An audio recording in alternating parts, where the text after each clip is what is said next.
Zlatan, why is Mourinho so special? Why Mourinho is so special? Because, first of all, he's a winner. He has this winner mentality. He does everything to win. He knows the game. He reads the game well. He manipulates, not the game, but the minds of his own players. And I remember when he came first time in Inter, he made everybody give 200%. But not for the team, not for the club, for him. And that, for me, makes him very special. Because when he came out, let's say in the big stage, was something different. Was not that classical coach. I remember I had Capello. Capello was hard, was disciplined, was respect. Mourinho brought that, but at the same time he brought something else, the character. He had different character. He had this way of expressing himself. He was confident. He was not arrogant, because people say arrogance. I have the same thing. People say I'm arrogant, but I don't call it arrogant. I call it confident. Because when you're confident, it means that you're not powerful, but you're pretty sure for who you are. That is not arrogance. That is different. Ignorant call it arrogance. The intelligent, they call it confident. I can imagine Jose would be quite persuasive. Yeah, Jose, no, he convinced me. He brought me to Chelsea. 100%. He was the person that I had doubts, of course, for my past at Arsenal. Can I be the same player? Can I be happy again, playing football? Can I be important? And he made me feel that there was no other way. It was Chelsea or Chelsea. I had one of the best seasons of my career under him. He plays with the brains of the player in a very smart way.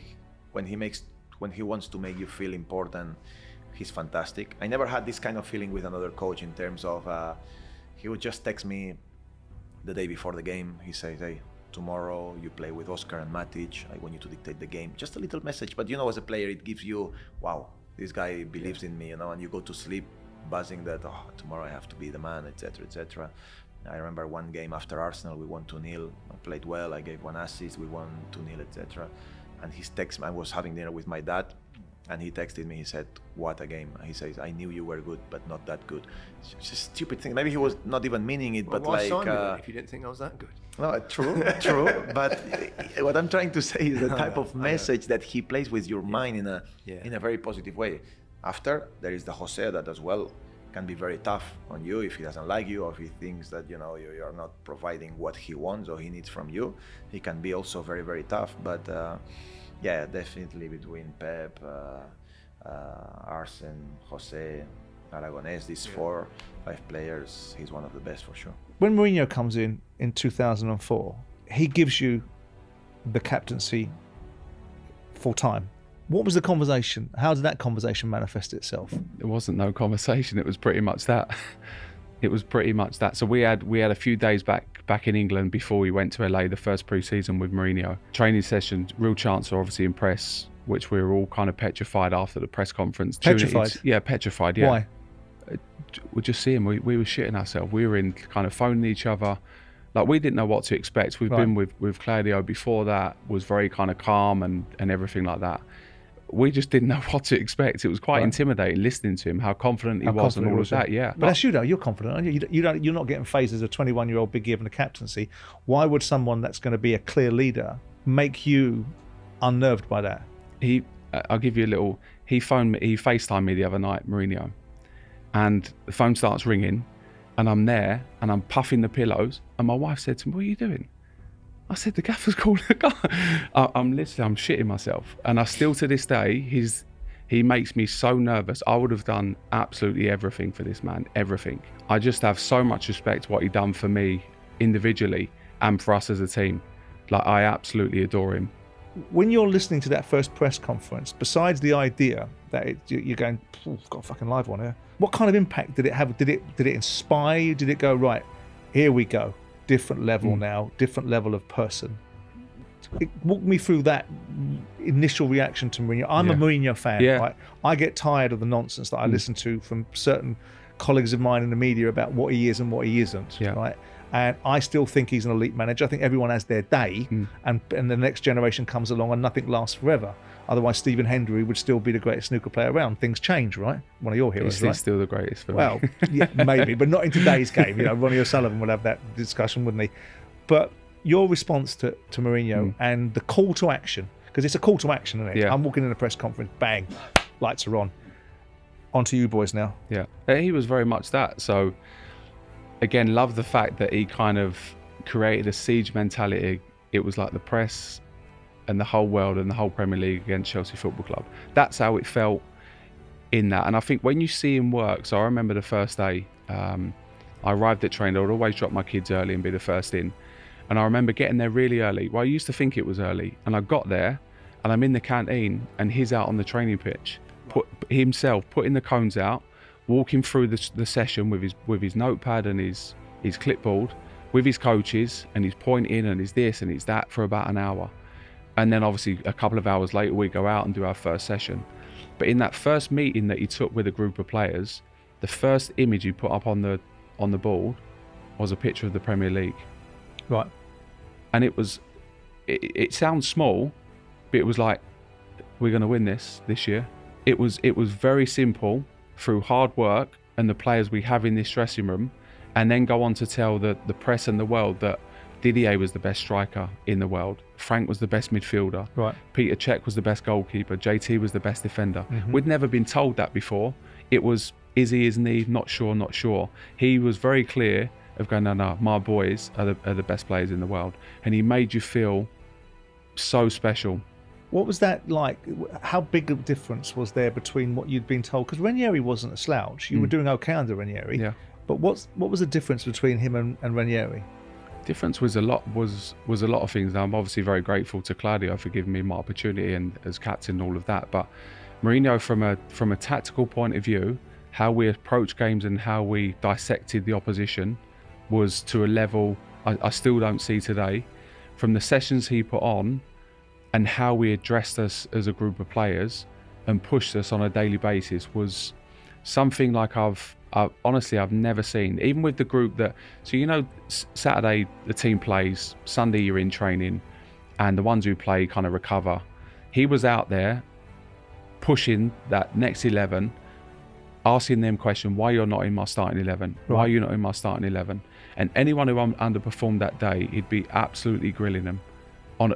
He was constantly at people, poking them on a daily basis. He'd walk past you'd lose a game in training. He'd walk past you'd lose a small-sided game 2-1, and he'd be like, you accepting that? Like just a little word in your ear, and I'd be like, accepting what? He'd be like, you only lost because of fucking him not running, and I'd be like, yeah, you're right. And now I'm at Obi or someone like that, and now me or Obi are like this together. Now the next game we end up winning 3-1, and the level's gone from here to here. He was constantly poking every single player and getting the maximum out of them, and I'd never seen it. I'd never seen them. Normally I see it where people go, oh, fucking hell, yeah, he'll be gone, or that kind of mentality. It was everyone wanted to please the manager. What was his what do you think his greatest attribute was? I spoke to Michael Ballack, and he told me his greatest attribute was man management. Is that right? Is that his greatest attribute, or did you encounter different attributes that you thought were equally as compelling? It's difficult to highlight one. That would be one. He gets a lot of stick for that as well. What way? For his man management. Right. Like even the second time round at Chelsea, was he too hard? Did he change and all of that, which is absolute nonsense. So I would agree with Bally for sure, but from a tactical point of view, in those big games that we had under him, especially against Barcelona, Man United, Liverpool, when it was a big game, you felt it was a big game. When we were playing the likes of Blackburn, West Ham, say, it was no, we're not even thinking about them. We're actually going to win the game. It's all about us. On Thursday and Friday, you start doing work on Messi and getting in them little pockets, and Obi, you need to fill this space, and JT, you need protection there, and this, that, and the other. You're like, oh, these must be good. They must be good because we're doing 2 days work on it. Specific on it. Yeah.